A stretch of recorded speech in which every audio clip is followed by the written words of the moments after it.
right, thank you very much, Margie. And good afternoon, everybody, and thank you very much for joining me for today's webinar.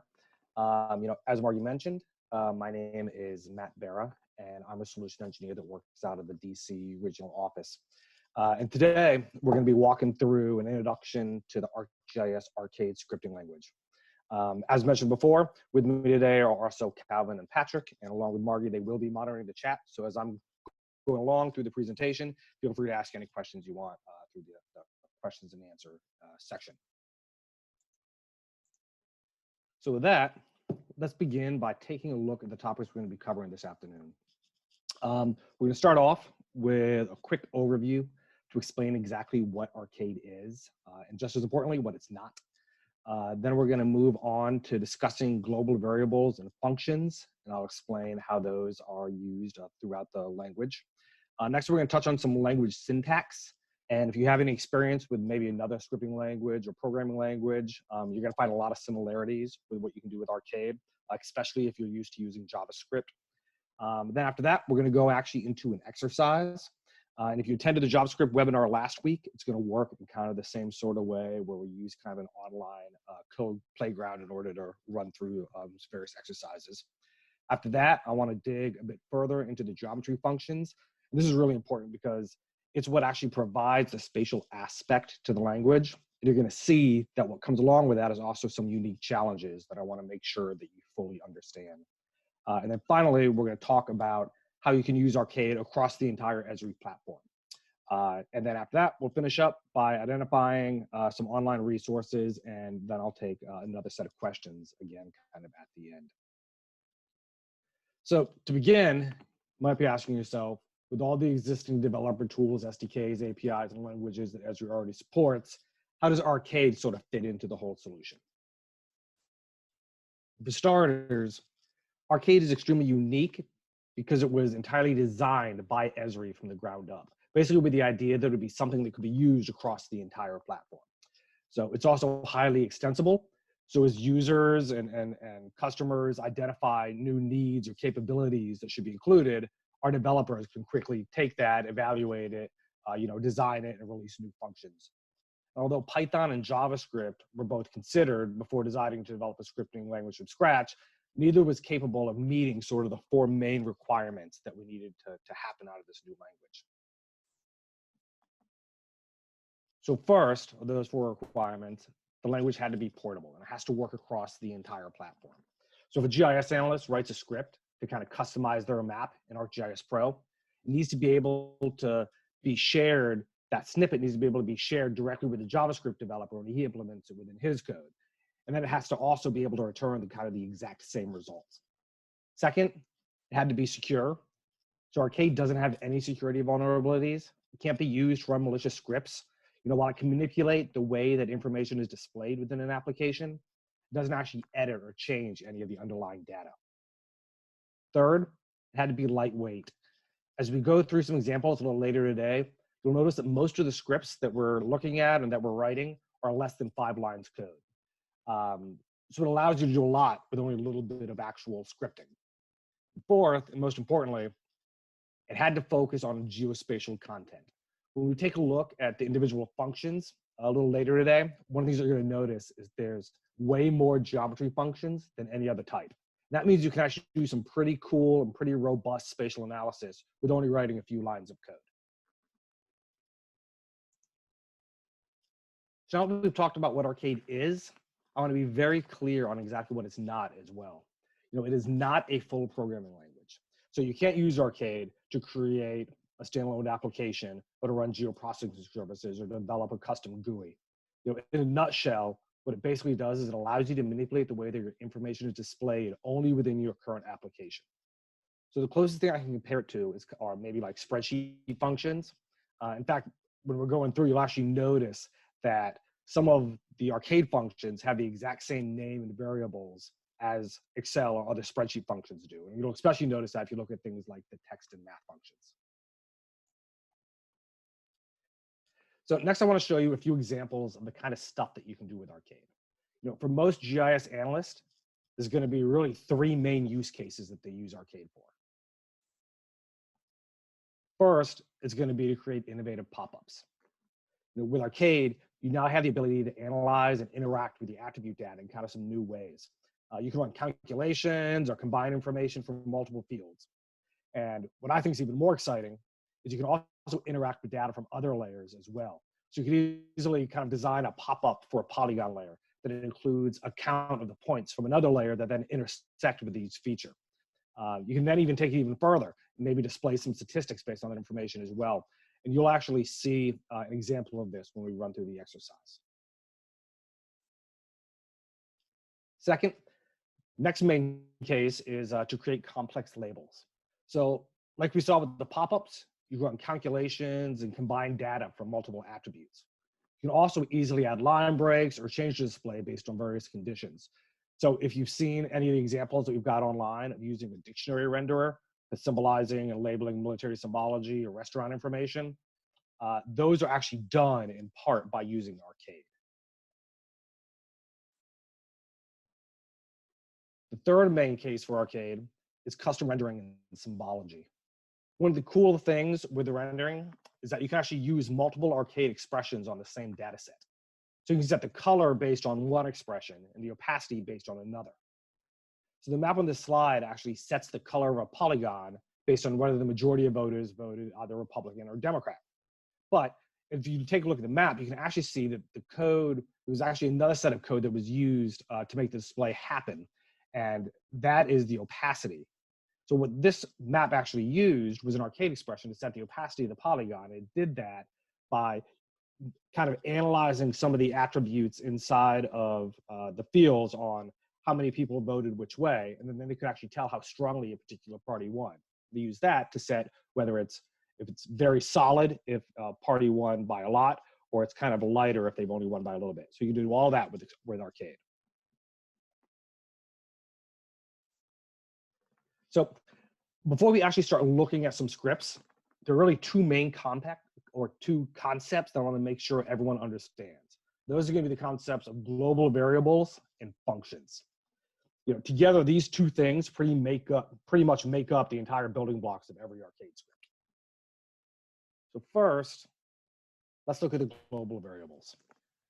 Global variables are basically well-known values that refer to specific items and can be used within your script.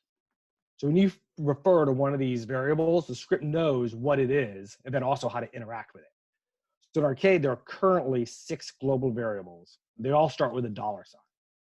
So the first one we'll talk about is the data store. And I haven't seen this one used very often, but what it does, it allows you to interact with sublayers of a feature layer that reside in your map. So in this example, if you have the counties layer in your map, you can actually access the information that's stored within the historical table by using this data store variable. Next is the feature global variable. And this is one that I use quite a bit. And it lets you access a layer in your map, but more importantly, it also lets you access the attributes that reside within that layer as well. So you can do that in your script by adding a period and then the field name to the $sign feature. And there is one exception to this rule. If you have a field with an underscore in its name, then it has to be referenced inside of square brackets, kind of as you can see here on the slide. And we'll go into more details in the first example as well. So then we have the layer variable. This is used to run an expression or get information from the currently selected layer inside of your map.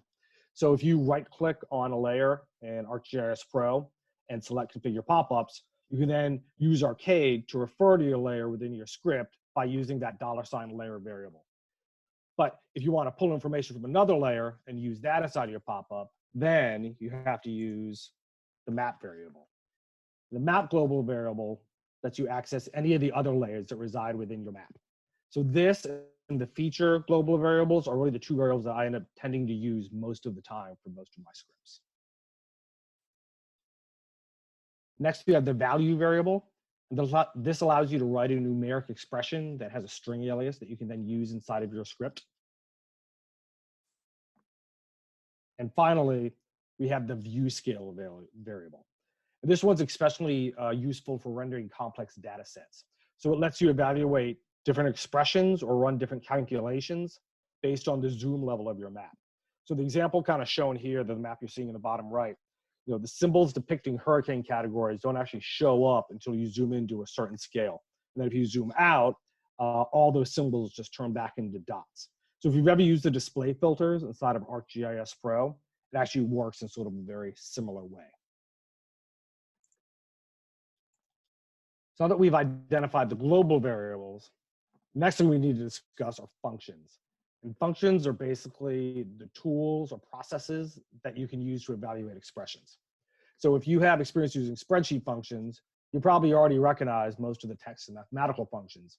But as I mentioned before, it's really the geometry functions that you're seeing kind of displayed in the center that make Arcade unique.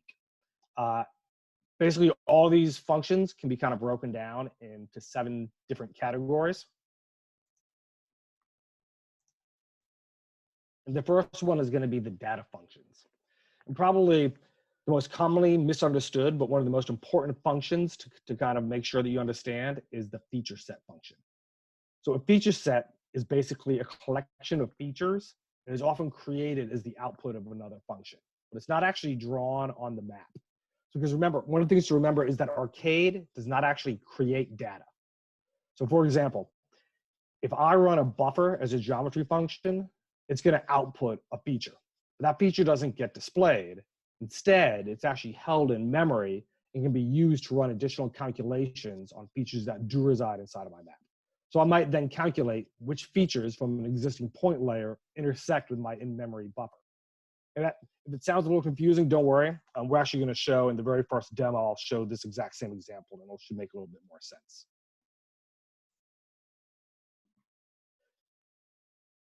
The next set of functions are the date functions.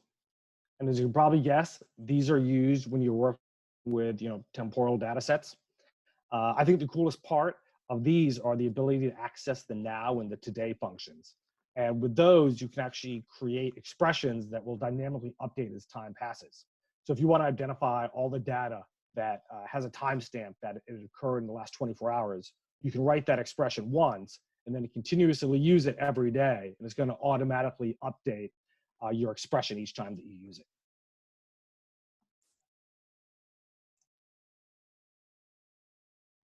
With the geometry functions, you can probably see several spatial analysis tools that look pretty familiar. It's got the ability to do things like buffer, intersection, and clip. Those are all available along with several others that you can probably recognize from ArcMap or ArcGIS Pro. By using Arcade, what's cool is if you wanted to find out which events happened within a model of a location, no longer have to go and run multiple geoprocessing tools. You can actually do it instantly with only 3 lines of code. And again, we're going to cover that sort of in our first demo.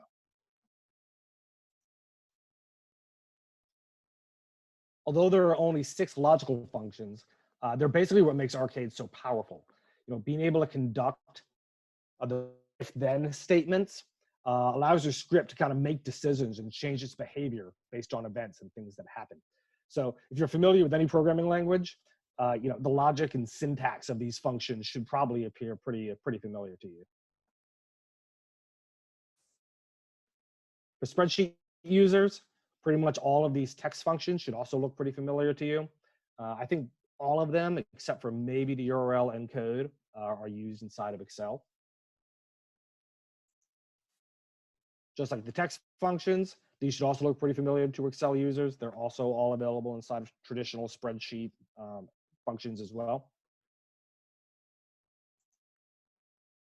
And then the last set of functions we have are the track functions. And I'll touch on these briefly near the very end of the presentation, but these are specifically designed for users that work with GeoEvent. So if you have GeoEvent, there's a lot of cool stuff that you can do by using Arcade, and I'll kind of highlight some of those a little bit later. But now we've actually kind of gone over the basic, let's take a look at actually some Arcade in action. And for that, I'm going to switch over to the browser. Give me just 1 second.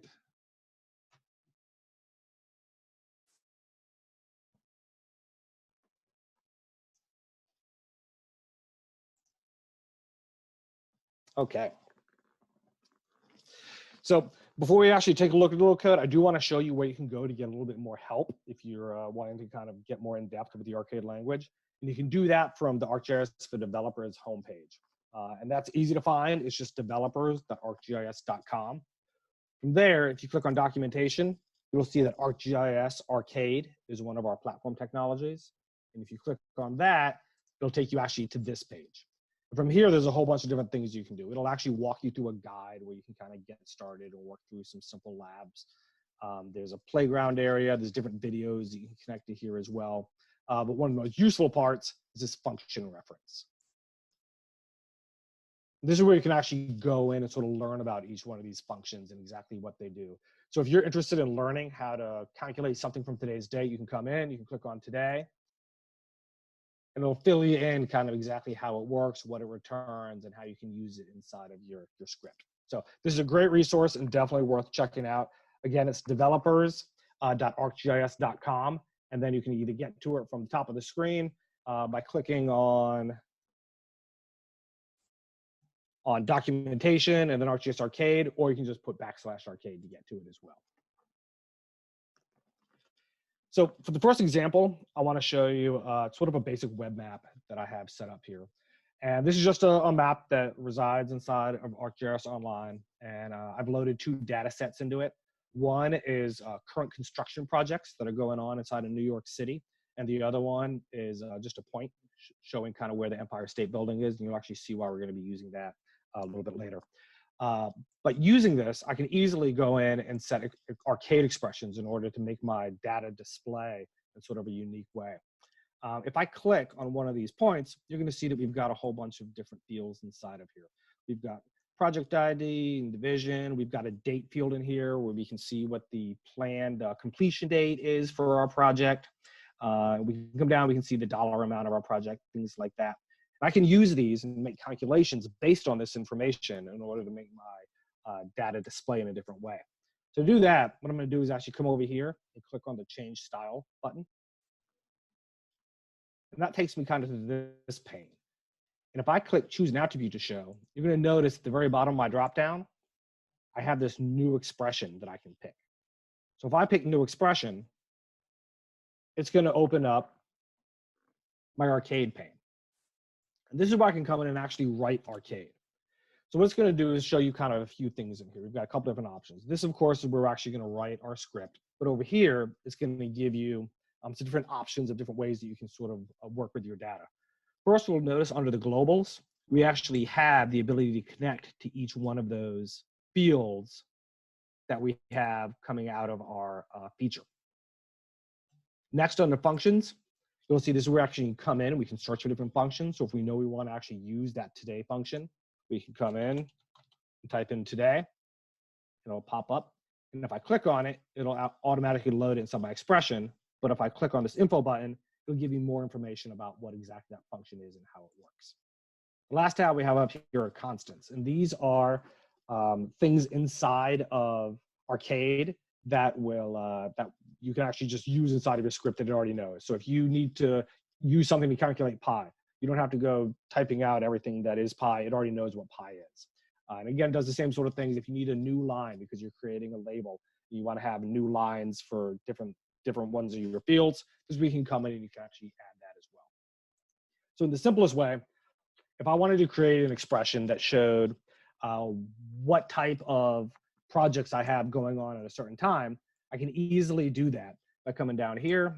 And we know that we have all of our projects in different phases. If I click on feature phase, that's all I need to do in order to actually create a very, very simple Arcade script. One of the options we have up here in the top is if I click test, it'll actually test to make sure that my Arcade script is valid and is actually returning something. And then once it does that, it'll show us just a random value that it picks based on picking a random thing off of a random feature out of the layer. So now that I see this, I know that it's active. If I hit OK, we're going to see that my symbology is automatically going to update based on that field that we used. So this is a very, very simple kind of demonstration of how this works, but we can make it a little bit more complex and do a little bit more with it. So if I come back into my expression, one of the things we know is we have that date field in here of when things were projected to be completed. So one of the things that I can do is, because remember we can compare dates to today's date, one of the things I can do is I can come in here and I can say, I want to find all the ongoing construction activity that was supposed to already have been completed by today's date. I can do that really easily. All I have to do is select the date field, say I want to look for dates that are less than today's date. So what this is going to do is evaluate this expression for every feature on my layer.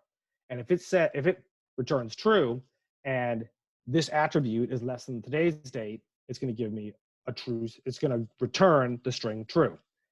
And if it is not, if the completion date falls after today's date, then it's going to return false. So I can test this just to make sure it works. So when I hit OK, we can see that everything here in blue was scheduled to be completed before today's date. This one was due about 2 weeks ago. And everything that's in red is scheduled to be completed at a later date. So I want to show you one more, even sort of more complex example of ways that you can work with Arcade as well. And for this, we're actually going to create our first kind of multi-line Arcade script. And for this, I actually want to use, I want to create a buffer. What I want to do is I want to find what features, what construction features fall within 2 kilometers of the Empire State Building. So we know that on our map, we have our point kind of showcasing the Empire State Building. But what I'm going to do is actually hard code my point in just with the coordinate. So what I've done here is I've created a new variable called Empire Point, and I'm passing JSON to it to just pass the coordinates of my point into this new feature. From there, I'm going to create another new variable called myBuff that's created by making a 2 kilometer buffer from the point that we created. So remember, this is being created, but like I said before, this is all in memory. So this isn't actually being drawn on the map, it's being stored in memory. But with it, what I can do is then use that in-memory buffer to see if my feature intersects with that buffer. And if it does, then it's going to return true. And if it doesn't, then it's going to return false. We're going to test our statement, make sure it works, hit OK. And now we see that the features that fell within 2 kilometers of the Empire State Building returned true, and the ones that fell outside of that have returned false.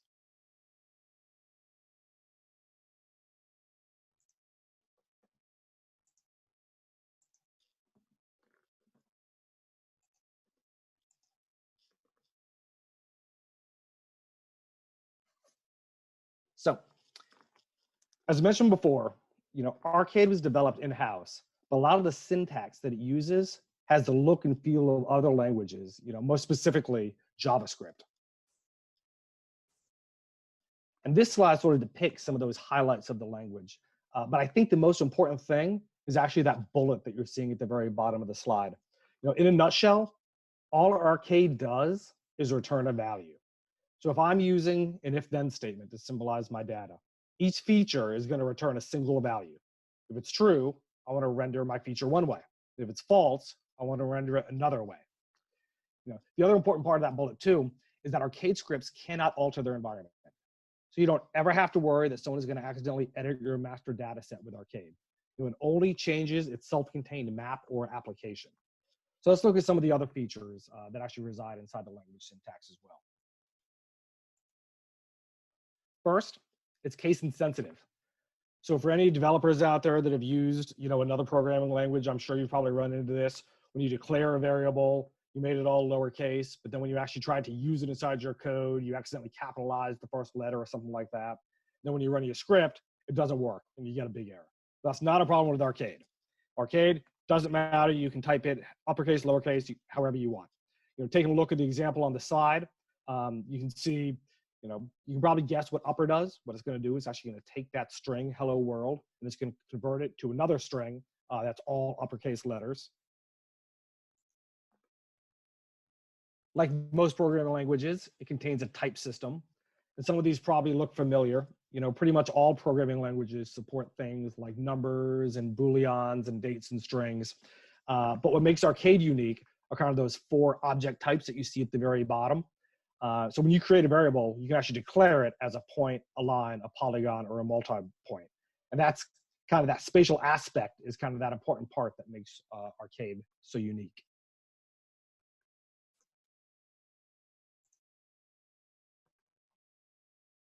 To make Arcade easier to work with, it supports both implicit and explicit typecasting. So the examples on the right, they both do the exact same thing. They each return a string that says 50 states, and both of them are generated by combining a number with a string. But in the top one, we're letting Arcade identify that when the 2 objects are combined, it should return a string object.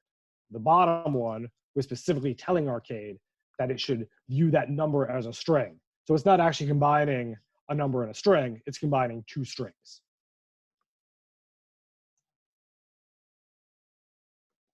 And there are multiple ways to evaluate logical statements in Arcade, and some of them are actually entirely unique to this language. So creating an if-then statement is probably the best example of this. So in the code on the right, you can see a traditional JavaScript if-then statement. What it's basically doing is it's stating that if the attribute capital contains the value yes, then return the string capital city. And if the value is anything else or null, then return the string city. So this type of if-then statement works perfectly fine inside of Arcade. But since one of the goals of the language was for it to be kind of short and easy to use, you can also write the same statement with only 1 line of code by using the IIF function that you see down there at the bottom. So as the first parameter, it basically takes the statement that it wants to evaluate, just like it would in the traditional if-then statement. But instead of having to go to multiple lines, what this does is if that statement evaluates true, then return that second parameter. And if it evaluates false, then return that third value.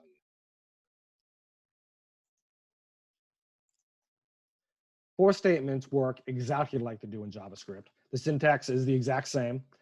In the statements on the top, we're basically iterating through the code 100 times by creating a variable named I. And as long as its value is less than 100, it's going to keep looping. And each time we loop through the code, that I is going to increase by 1. In the second statement, we're actually iterating through an array. So if you've never used an array before, it's basically a collection of items. In this case, it will go through every item and then run the code on each one of them. So if you need to exit your code, you can still do that with the traditional methods as well. You can use a break or return statement if you need to get out of your loop.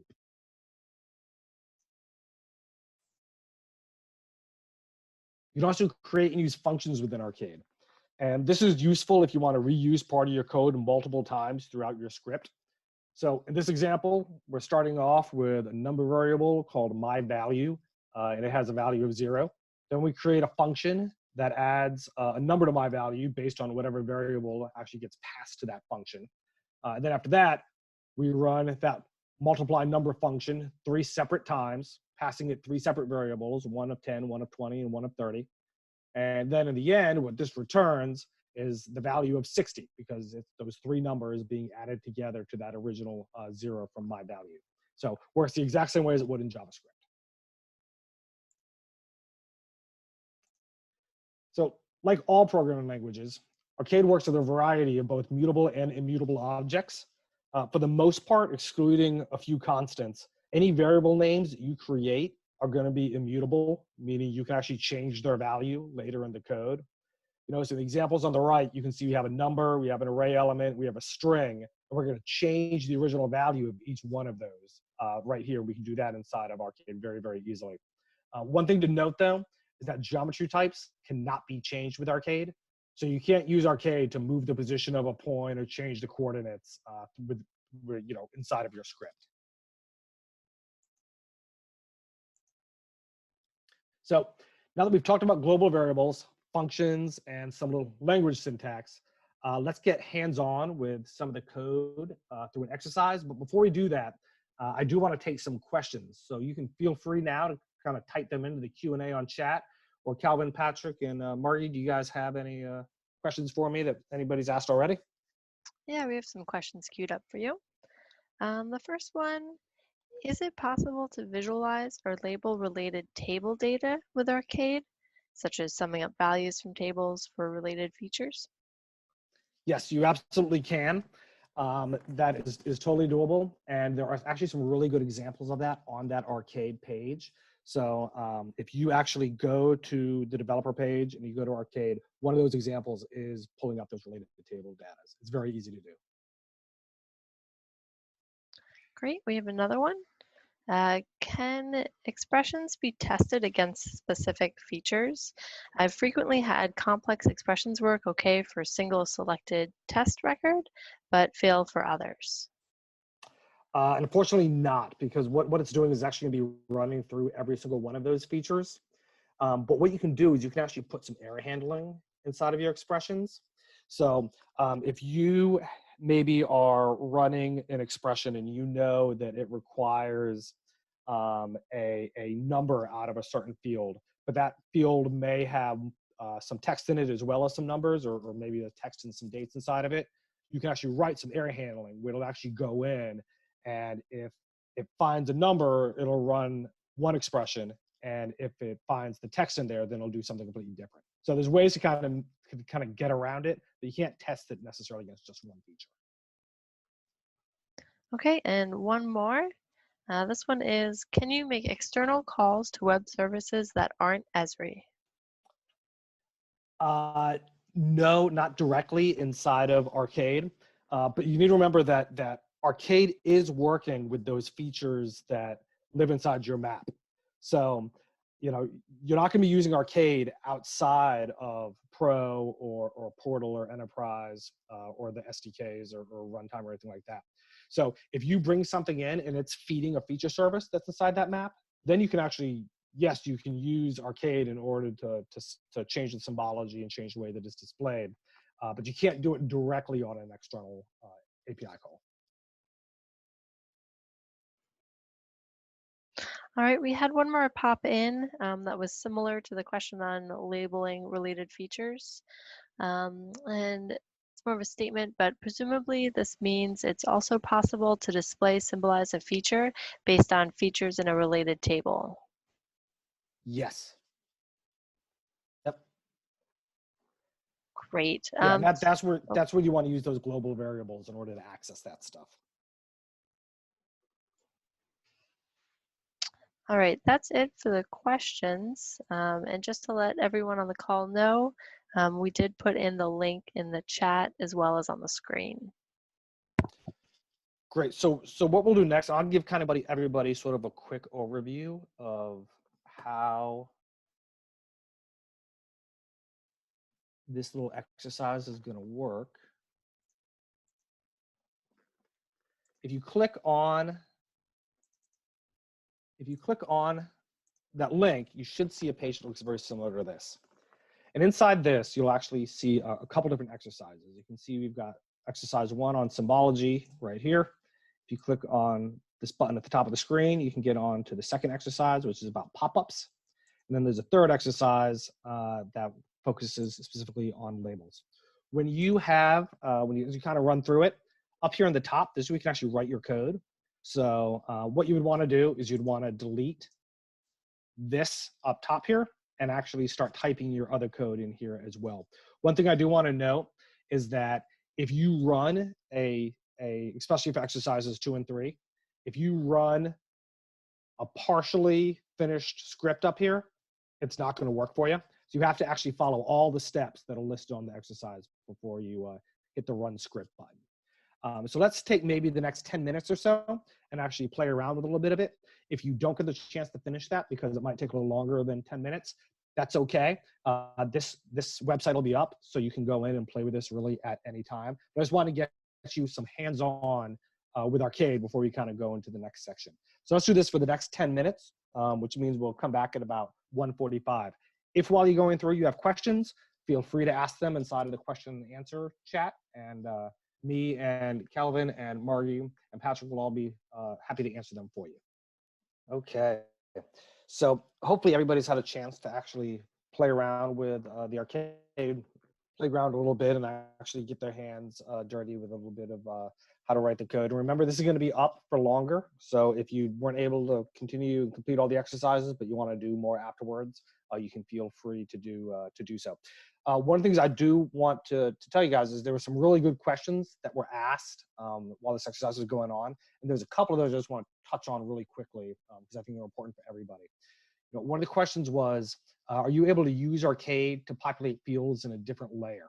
And the answer to that is no, because remember, one of the main things about Arcade is you can't actually edit data with it. So you can't use it in order to kind of populate a field in another layer or anything like that. You can access that information and then use it inside of your display, but you're not going to be able to actually go in and actually edit the data that way. There were also a couple questions. One was about, can I use Arcade with raster data, or does it work with ArcMap? And it does not with either of those things. But if there's an idea that you have that you think that might be something that that should be done in the future, you know, please let us know, and we kind of go through and evaluate all of those as we work through things. So with that, let us continue and talk. You know, we already touched on geometry functions a little bit, but I want to talk about them again because there are a few caveats I want to make sure everyone understands before you start writing really some more complex scripts. So I'm going to start by passing along, you know, this warning, and you can read through it if you want. But there's really two main points that I want to highlight here. And first, it's when you execute an expression with the geometry functions, it runs on all the features in your layer. So this can cause a performance hit, and I'll show you an example of that actually on the next slide. The second part of this that's important that you know is that geometries of polygons and polylines are generalized as smaller scales. So as you zoom out, those lines actually get generalized. The software does that so that it can run faster, but that generalized geometry is also what's used within your Arcade script. So your Arcade script could run differently depending on the scale that you've zoomed at. And I'll show you an example of that as well. So let's take a look at the following code. In this script, what we're basically doing is creating a single point feature called source point. And then for each point in my feature layer, we are calculating its distance to source point, and then we're returning that value. Then from there, you can really do whatever you want with it. You can symbolize our data, kind of like this map does. You can put it inside of a pop-up or do whatever you want with it. Since this layer has 7,000 features in it, this expression is actually going to execute 7,000 times. That might seem like a lot, but it's really not that major of a performance hit. You know, it's still going to execute very fast. But let's look at a similar but different example. What if instead of returning the distance to one feature, we wanted to get the distance to all of the other features in our layer and then use that information somehow? So using Arcade, we can do that pretty easily. You know, this code will actually do it. It's only a few extra lines of code. The problem is that now instead of our expression running 7,000 times, it's now running 7,000 times 7,000 or 49 million times. So that's going to cause probably a pretty big performance hit to your application. Just keep that in mind when you're using geometry functions. That, you know, there is a level that if you run too many geometry functions, you are going to have a problem with performance. So for this next example, we're going to be taking a look at this is boundary data set for the zip code 22802 in Harrisonburg, Virginia. You know, and on the left, you can see how it draws when we zoom in. You know, it's pretty detailed. You can see all the ins and outs of every road. On the right, you might be able to tell that when we zoom out, you know, the line gets more generalized. You know, and again, it does this in order to enhance the performance. But here's why that matters inside of Arcade. Let's say we want to run an intersect function on the red dot. On the left, it's going to return false because the dot falls outside the extents of the polygon. For the view on the right, we're probably going to get a very different result. Since the polygon is generalized based on the scale, the point now falls within inside that polygon and will return true. So something to be aware when you're running these functions is that scale does matter when that happens. So as I mentioned before, one of the best parts about Arcade is the fact that it has kind of a cross-platform technology. And here you can see the current version matrix. Across the top, you can see that it really does work pretty much across the entire platform. In a few minutes, I'm going to show you actually some use cases and where you can actually find the places to use Arcade, both within ArcGIS Pro as well as a web app. But before I do that, I first want to talk about two sort of niche scenarios that people might be running into. And the first is I want to explain how it works with the JavaScript API, because it's sort of a unique way that it works. So if you've used the JavaScript API before to develop your own web maps, you know that you can add an expression to customize labels or the content of a pop-up. Using Arcade, it works in a similar way, but the expression was actually created within its own script element that lives entirely outside of the rest of the JavaScript. So this example here, you can actually see we have two different script elements. We've got the one on the top, which is filled with Arcade script, and that has an ID, which we have named as win direction. And the bottom script, which is actually the main JavaScript, you actually have to create a new variable called, in this instance, called win arcade from the ID of that other script, and then that gets passed into the label expression info. So if this is something that you're doing, if you're developing web pages and want to start using Arcade inside of them, there's plenty of examples of this. If you just go to the JavaScript samples, you can actually search for Arcade, and you'll find lots and lots of samples. I touched on this again briefly earlier, but if you're working with geo events, there are a lot of capabilities that are available through Arcade. There are a lot of resources that we have available online. And at the end of the presentation, you're going to see sort of a link to different resources. One of those will be the link to the geo event resources. So if you are using geo event, you want to use Arcade, you'll see the kind of the walkthrough on how to do it located at that link. So with that, next I would like to demonstrate exactly how you can access Arcade inside of ArcGIS Pro and inside of your web maps.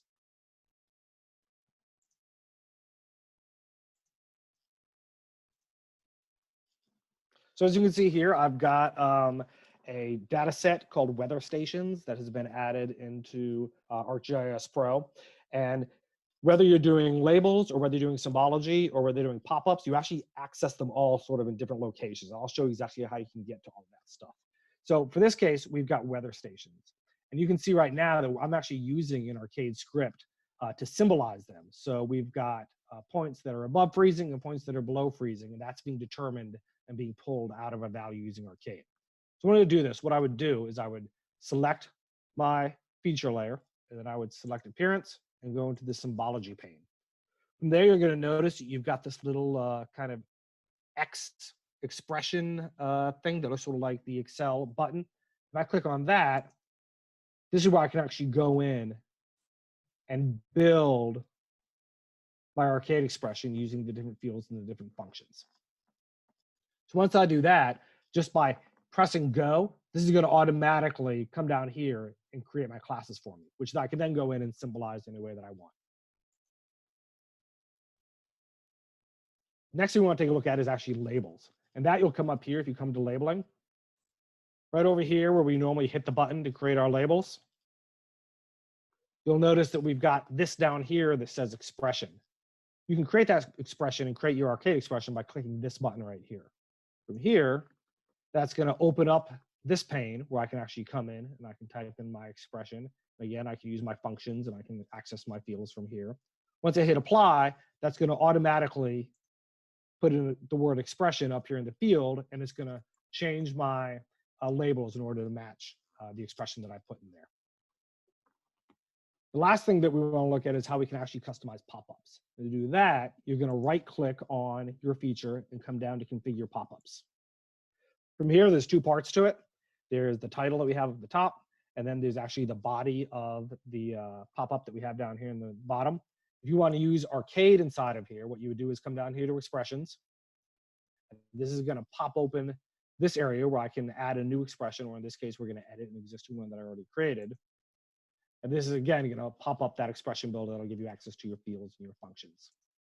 From here, what I then do is go in and I create a new text, add text to the pop-up, and then I type in this expression name in order to make it appear inside of our pop-up. So once we do that, you can see what this expression does is it actually counts today and tells me when this data set was last updated, and should be popping up.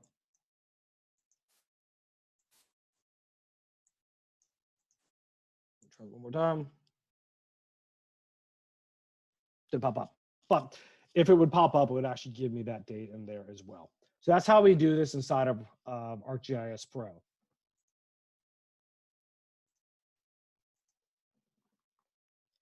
Inside of ArcGIS Online or inside of a map on ArcGIS Enterprise, you do everything right here like you saw before. So earlier we came in, we actually clicked on change style, and then we had this drop down and we went down to expression. And this is how we created the expression in order to change the symbology of our data set. If we want to create labels and pop-ups with Arcade, what we do is we actually click on more options. And then if I come down here to create labels, you'll notice that it's going to default to some text that we received from one of our fields. But if I click the drop down, again, we've got a new expression ability down here at the bottom, which we can then come in and write our Arcade expression there. And for pop-ups, you would come in and you click down on configure pop-ups.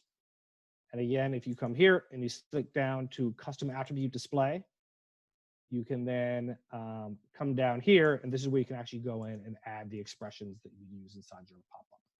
So that's where we actually go to get to the locations where you can actually use Arcade inside of ArcGIS Pro and ArcGIS Online and ArcGIS Enterprise.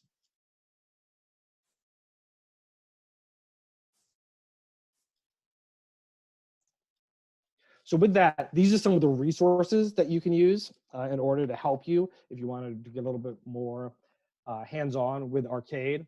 Really the most important link is that one at the very top, the developers.arcgis.com/arcade. That's where you're going to be able to really find most of the resources that you need. And so now I want to just take some more questions. I know that we've only got 5 minutes left before the webinar is over, but I will remain online and actually answer questions for people. So if you have some and we end up going past 2 o'clock, then that's not a problem. I will be happy to stay here and answer some more questions. But with that being said, Calvin, Patrick, Marty, do we have any questions that we have from the online questions and answers that would like to answer before we finish today?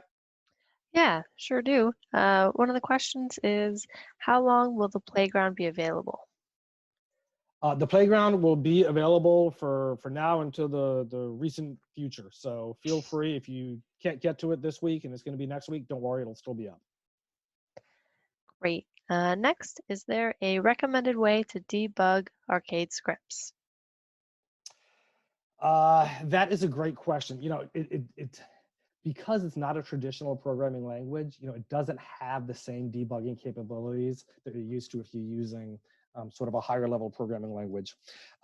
What I tend to do is that if I'm going to be writing a very, very complex script, I will put error handling in there. I will actually build it into my script. And I'll do that by kind of putting in if-then statements. If something returns false, then I want it to give me a message, pass me some sort of error string so then I know what to do with it. But out of the box, because it's not a true programming language, it doesn't have those complex error handling capabilities. Great. Next, we have, are you able to save these Arcade scripts, and how would you organize so other coworkers don't have to rewrite? Yeah, so you're definitely able to save them, but you're going to be saving them as text. So really what I would suggest is maybe having a folder and just copying and pasting them into different text files and just giving them a descriptive name and then putting them in there, because really that is all this is. There's no compiling or anything like that. It's really just a text script that the Arcade box uses. So it would be as simple as just sort of storing text documents. Great. And the last one for the preloaded questions, can Arcade be used in the ArcGIS Python API?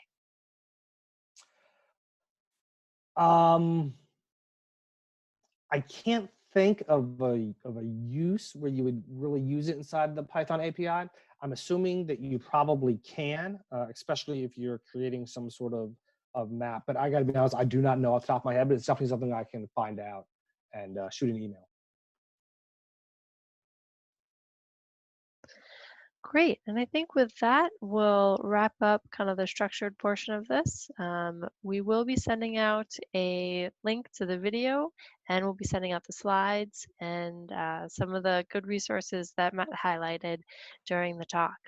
Um, like Matt said, we'll stick around for a few more minutes, answer any questions that pop up into the question and answer function.